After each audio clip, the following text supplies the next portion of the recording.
The first month of the NHL season has come to an end. There have been some teams and players who have flat out surprised all of us so far and also royally disappointed us. So let's dive into the storylines and tactics of the biggest winners and losers of the season so far. Now quickly, there are probably teams doing better or worse than some of the winners and losers on this list, but based on expectations or flat out performance, they're making the list today. So let's get the first loser out of the way here, and that is the Boston Bruins. You know what? There's a part of me that thought the Bruins would be far more competitive this season.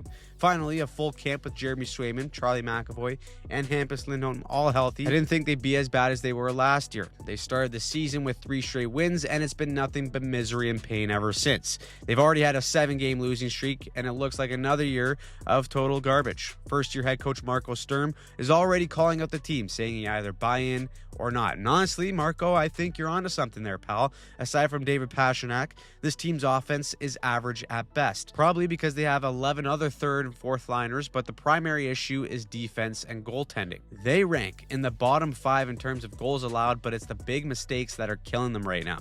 Take this play right here. Boston kicks into a hybrid defense where they play man-on-man up high, and as the puck goes down low, everyone stays with their man, but as a 5-man unit, they get into this box +1 structure. Here's the issue though. Zadorov, who is highlighted here as the +1, is a D-man, so with Geeky staying with his man down low and acting as the impromptu center, either one of these two defensemen for Boston have to remain as the +1 in the slot to cover the threat while the other challenges. Neither happens. The play develops way too fast for either winger to jump in and help, and it's a goal against. It's the little details like this rush play here that will have the coach pulling his hair out. One stretch pass means that Boston's D are going to attach their check while the F3 tracks back to cover the far side attacker. Now, the read and urgency is nowhere near quick enough, and that's why Marco Sturm is already calling out his team. Combine that with some suspect goaltending, the Bruins are looking like a team much closer to a full-on rebuild than a retool, and they're losers so far this season. Now, on to the winner in the number 5 spot. It's the Detroit Red Wings. Boy, did this season kick off hot for Detroit. They lose the first game and immediately Coach Todd McClellan calls out the boys. It was ballsy, but it worked. They rallied 5 straight wins and are off to a solid start. Couple of elements I really love about Detroit's game right now. First is Dylan Larkin, leading from the front as the captain, took what his coach said to heart and is leading the team in scoring while being over a point per game.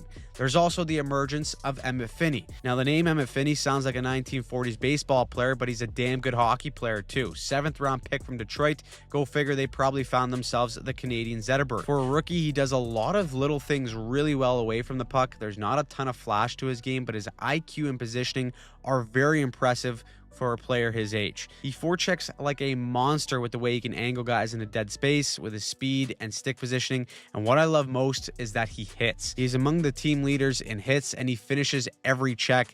That's an Iser plan pick if I've ever seen one. Now, one thing that won't jump out at people just yet is their power play. Right now, they're just outside the top 10 in the NHL, but last year, they had the 4th best power play, but as the year goes along, it will likely be their ace in the hole because of how well they manipulate penalty killers as an entire unit. Every team should be studying this type of power play movement. This starts with Toronto playing a triangle +1, so Kane's going to drop it, and Detroit as a unit is going to zip the puck quickly, eventually to the change sides. And as they do that, Larkin in the bumper is going to vacate that area and go right to the crease. Now, instead of the traditional 1-3-1 look, they get into this power play spread formation. The puck movement and change of sides creates confusion, the triangle breaks, and it creates a grade A look.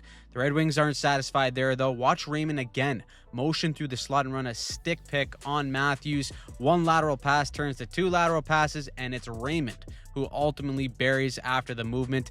With the talent on that power play and how they execute, I suspect we'll see a lot more of that, especially if Patrick Kane can stay healthy, but that's a big if as of right now. Not all sunshine, though, for Detroit fans. The advanced numbers suggest that they aren't as good as they seem right now, but numbers are for nerds. Red Wings fans, enjoy it and don't blow it this year. Now, moving on to number 4 for losers, the Minnesota Wild. I think most people had the Wild as a team that maybe were slightly above average coming into the season, but anytime you extend a guy for $17 million a year, the biggest question is whether or not you can win as a team. Now, I know Kaprizov's deal doesn't kick in until next year, but from top to bottom, this team has had a very disappointing start. If it wasn't for their unbelievable power play, they would legitimately be in the basement. The Wild are dead last in the NHL in 5-on-5 goals for, generating offense when even strength is a chore for them. The Carillionaire is still doing his job, though. He leads the team in points, but if they can't get going when even strength, I don't see them being anywhere close to playoff contention and getting into the dance. The other area of concern is the PK. Last year, they had a bottom 3 penalty kill in the league. This year, it's just as bad. The Wild still play that diamond structure that they played last season as well. It's standard, but rotations and movement, especially down low, are torching them right now. Anyone on the goal line or in the bumper position is giving them all kinds of problems. With more power plays, having that bumper or goal line player be a lot more mobile. Minnesota's killers just aren't adjusting fast enough, and it's left them exposed to a lot of down low and across plays, which are high percentage and very hard to stop if you're a goalie. It's still early, but I suspect if this continues, Coach John Hines is on the hot seat. Now, as for the winners in the number 4 spot, we got the Montreal Canadiens. Vibes are at an all-time high with this squad.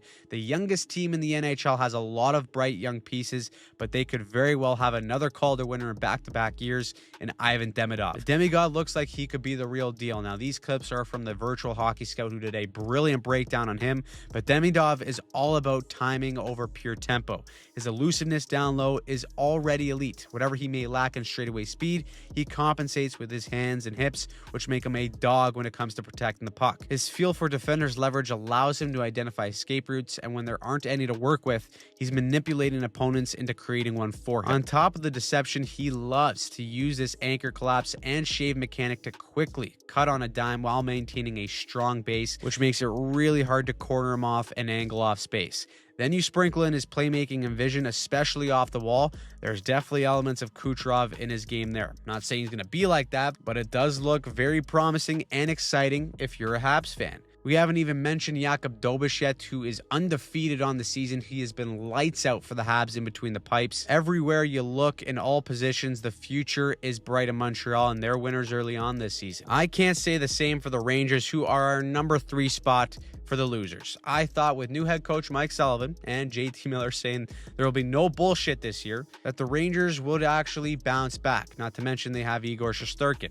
I was wrong. Home ice is like their kryptonite. They don't have anyone on the team that's over a point per game. And despite having a lot of talent, offensively, nothing is clicking right now, which is a damn shame because their defensive metrics are decent. Igor Shesterkin is also a big part of that, but they do have one of the worst shooting percentages in the league, so maybe they're getting a tad unlucky. But there's also not a lot of fluidity in their offensive game either, despite being one of the better possession teams in the O-zone. While their best players do have flashes, the Ds just aren't active, which means that there's not a lot of options to extend plays. Everything's being pushed to the perimeter, and you get a lot of settling for low danger chances, which is why they rank 3rd in the entire NHL for low danger shots for. Perhaps it's an adjustment to Sullivan's system, but it ain't working early, and the rumors are already flying. It is working early, though, for our winners at the number 3 spot, and that's the Pittsburgh Penguins. If there was one team that was firmly in the discussion to tank and get the first overall pick, it was the Penguins.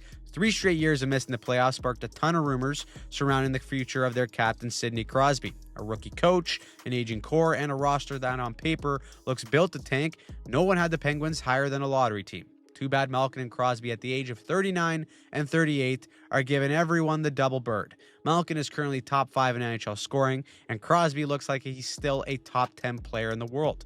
The big boy line of Malkin, Brazeau, and Mantha has really given the Penguins a nasty right hook on offense to pair with the Crosby line. No one is under 6'5" on that line, and they know how to use their beef to control play.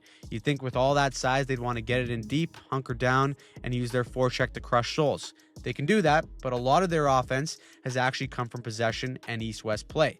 They know that they aren't beating anyone with straightaway speed, so you'll see a lot of stop-ups, change of speeds, and close support on rush plays to give each other options. Then, once their puck movement has put defenders behind a step, they can use their big frame to take advantage. It ain't all great, though. Defensively, they still allow a lot of chances against. Team speed is still an issue, but goaltending has actually been solid. Fantastic. On top of all that, Sid the middle-aged man, along with Malkin in the middle, are saying, F the rebuild, we're going for one last dance. Speaking of rebuilds, though, on to our number 2 loser so far this season. That is my sweet San Jose Sharks. Playoffs were never going to happen. Despite what the 2026 Cup prophecy says, this year would be considered a win if they just didn't take a step back or show very little improvement. So far this season, that's been the case. The biggest issue has been defense and goaltending, and when you look at the roster, that shouldn't be a surprise. I mean, it's ugly. They rank dead last in terms of goals against and shots against. You got tendies letting in floaters from center ice. The coach wants to give up his kid for a win, and it just seems like another miserable year for the Sharks. Except for one thing, and that's Macklin Celebrini. The 19-year-old is the winner in the loser category right now, as he is top 5 in scoring despite being on the Sharks. We've covered a lot of his two-way game on the channel, but this surge in offensive production is just a sign of his growth in manipulating defenders without the puck. The best example of this is his goal against the Rangers. Watch how his off-puck route creates this opening for himself. He's going to backpedal here to get wide. That makes the Ranger defender back up to cover him, leaving a nice space in that slot area. He then explodes back up into that space. Smith hits him with a beauty pass, and he buries off a fantastic look. The best offensive players in the world are very calculated in their off-puck routes, and we're seeing it convert early this season. The kid's all-around numbers are incredible. He's 7th in scoring chances, 3rd in slot passes, 4th in blocked passes, 3rd in stick checks, and 8th in puck battle wins, all while being a teenager. Right now, his play is putting him in the mix for potentially making the Canadian Olympic team, and if the Sharks find their way out of the loser column, it's because of this kid leading the way. For now, though, they're still shite. On to our actual winners in the number 2 spot.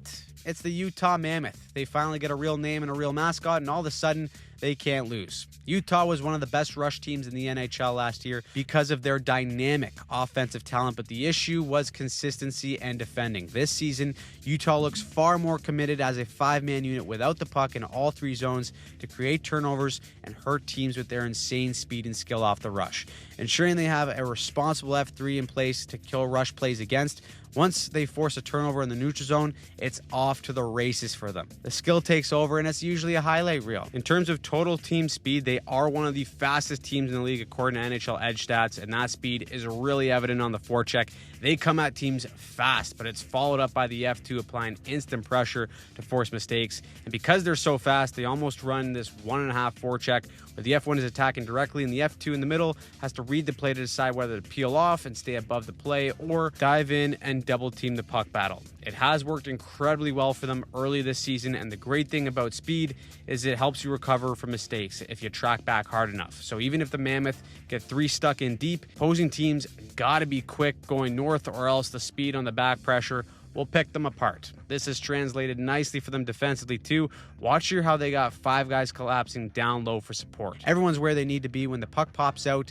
D's start activating in the rush. It's a 200-foot play, and it eventually ends up in a goal. It's these support plays and details that have them as a top 5 defensive team in terms of goals against, as well as shots, and it's only enabled their game more offensively. Offense is something that is non-existent, though, for our number 1 loser so far, and that's the Calgary Flames. This team ranks dead last in terms of goals for and dead last in the NHL.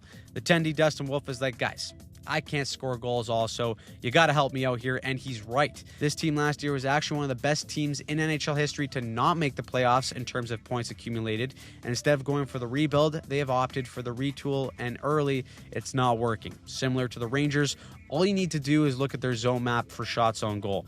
In the most dangerous areas of the ice, they rank in the bottom third of the league. Most of their shots being generated are from the perimeter, and it makes sense as to why they can't score. They got talent to turn it around, but probably only enough to keep them in the mushy middle. They take the number 1 loser spot. St. Louis could have got this for an honorable mention, but Calgary takes the cake. Loser. Now let's end this on a good note with our number 1 winner, and that is the New Jersey Devils. There are better teams than the Devils right now, but considering some of the injuries they had early on, they've been very impressive. In all 3 zones, this team looks like a well-oiled machine on most nights. If you're starting to notice a trend, it's that motion is lotion. Having one of the best offenses in the league, it's one that allows all 5 of its players to get active in the O-zone. Sheldon Keefe has always prioritized possession in his systems and maximizing the skill set of his top players. The Devils have one of the best offenses in the league because they let their top players like Hughes extend their possession high in the zone while getting help from their D, who are activating off the line to provide all kinds of options. At its best, with the skill of Jersey's forwards, they are usually beating their man up high and causing all kinds of coverage problems for teams in the O-zone. Now, yes, the Devils did this last year. They looked like a wagon, and then injuries derailed their season. But a healthy Jack Hughes changes everything for this team. They are still dealing with some injuries, but as of right now, they are the biggest winners so far into the NHL season. So, who are your biggest winners and losers? There are certainly teams who are doing better or worse than those on the list, but based on expectations coming in and how they're performing, that's who we got there right now. Drop yours down below, and if you want to see more breakdowns just like this, subscribe to the channel. We do weekly recaps every Sunday. We'll also be dropping a power rankings video very soon on the channel, so keep an eye out for that, and we'll see you in the next one.